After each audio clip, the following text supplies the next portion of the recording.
झारखंड के इस इलाके में फैला मानव तस्करों का जाल। माँ बाप को चंद रुपये दे बच्चों खासकर लड़कियों को बना रहे शिकार। पश्चिमी सिंहभूम जिले के सुदूरवर्ती पाड़ाहाट अनुमंडल के सोनुआ, गोइलकेरा, कुदड़ी, आनंदपुर, मनोहरपुर, टोटो सहित आसपास के इलाकों में बड़ी तादाद में बच्चे मानव तस्करी के शिकार हुए। मानव तस्करी के शिकार बच्चों का प्रशासन के पास कोई भी आंकड़ा मौजूद नहीं है, लेकिन इसकी तादाद हजारों में बताई जा रही है। जानकारों की माने तो इन इलाकों में गरीबी का फायदा मानव तस्करों को मिलता है और आसानी से बच्चों और उनके अभिभावकों को चंद रुपयों का लालच देकर बच्चों से उनका बचपन छीन लेते और उन्हें महानगरों में शोषण और अत्याचार सहने के लिए धकेल देते हैं। कुछ बच्चे कोरोना महामारी को लेकर हुए लॉकडाउन में घर लौट आए, लेकिन अधिकांश बच्चे अब भी महानगरों में फंसे हुए हैं। मानव तस्करी के शिकार होने वाले में बच्चे ही नहीं बल्कि युवतियां भी बड़ी तादाद है।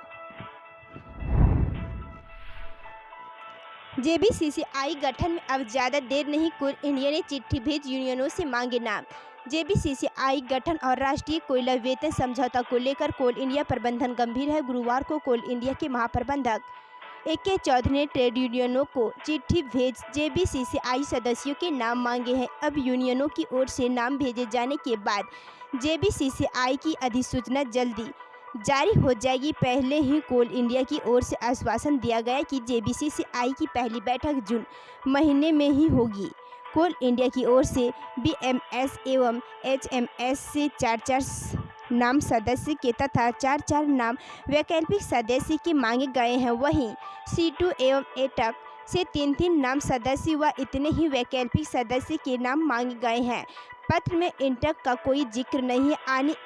यह अब लगभग तय माना जा रहा है कि इंटक जेबीसीसीआई से बाहर ही रहेगी। जेबीसीसीआई में यूनियनों से 14 सदस्य होंगे। इंटक कोटे के 4 सीट खाली रहेगा। इतने ही सदस्य प्रबंधन की ओर से भी शामिल किए जाएंगे। 15 जून के पहले जेबीसीसीआई की अधिसूचना जारी हो जाने की संभावना। इधर चारों सेंट्रल ट्रेड यूनियनों ने भी अपने अपने फेडरेशन से जेबीसीसीआई सदस्यों के नाम की ओर इशारा कर दिया है।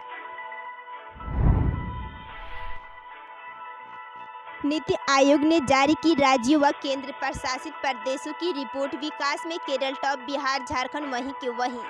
सतत विकास लक्ष्य सूचांक में केरल शीर्ष पर है, जबकि हिमाचल प्रदेश और तमिलनाडु दूसरे स्थान पर है। लेकिन झारखंड और बिहार की स्थिति पहले की तरह वे इस सूचांक में निचले पायदान पर है। नीति आयोग ने सतत विकास लक्ष्य सूचांक 2020-21 की रैंकिंग गुरुवार को जारी की।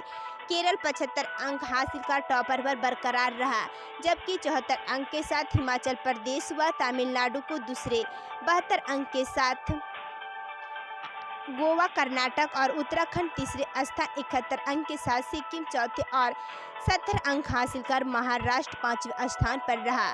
बिहार 52 अंक हासिल कर सबसे नीचे पायदान पर रहा, जबकि झारखंड 56 अंक हासिल कर उससे एक पायदान ऊपर रहा। जब नीति आयोग के उपाध्यक्ष राजीव कुमार ने कहा कि देश का प्रदर्शन बेहतर हुआ है।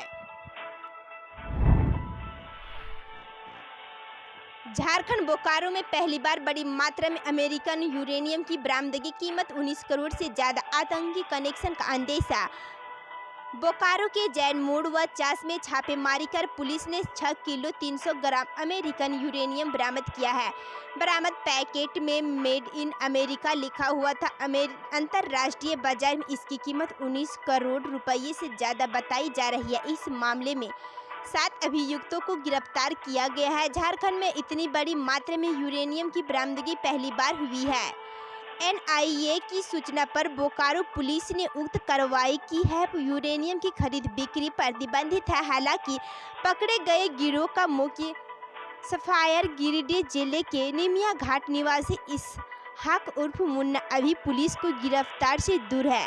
गिरफ्तार आरोपियों ने बोकारो पुलिस को बताया कि प्रतिबंधित यूरेनियम की एक खेप पुरुलिया के जयपुर थाना क्षेत्र के सिद्धि निवासी दिनेश महतो के पास भी है। इस तस्करी के पीछे आतंकी कनेक्शन का अंदेशा व्यक्त किया जा रहा है। झारखंड पुलिस बरामद यूरेनियम के सैंपल को जांच के लिए जादूगोड्डा स्थित uranium corporation of India limited के लैब भेजेगी। बरामद यूरेनियम रिसाइक्लिंग के बाद फर्स्ट फेज वाला येलो केक यूरेनियम प्रतीत होगा।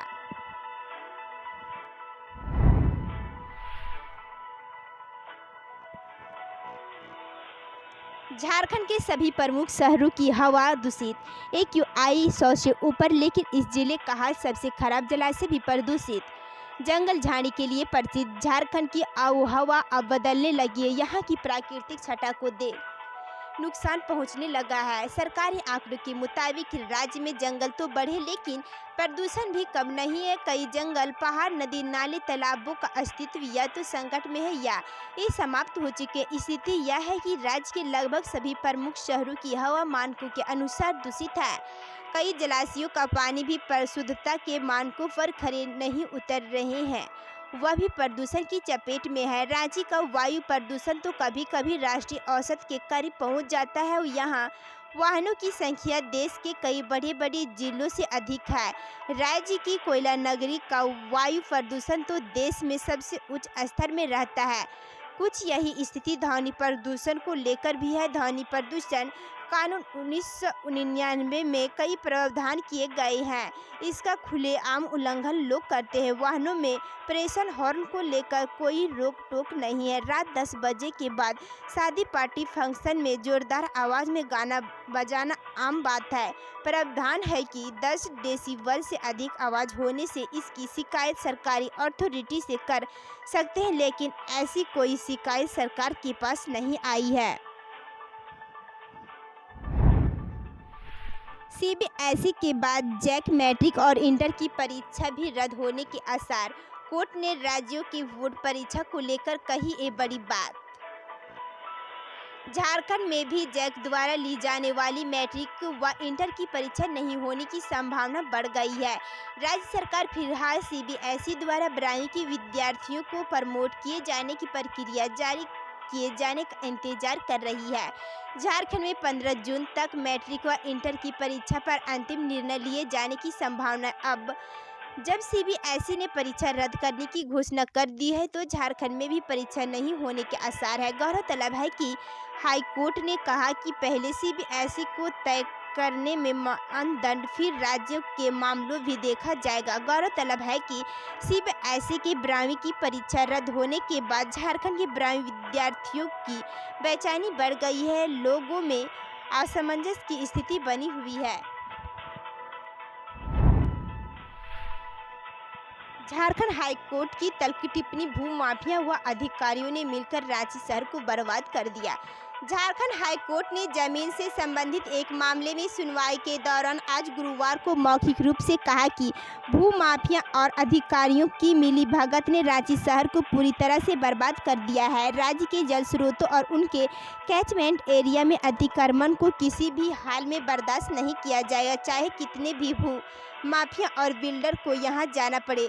मुदस्सिर नसीम की याचिका पर सुनवाई के दौरान chief justice doctor Ravi Ranjan व जस्टिस SN प्रसाद की अदालत ने उक्त टिप्पणी की। सुनवाई के बाद इस मामले में अदालत ने राज्य सरकार से जवाब मांगी है।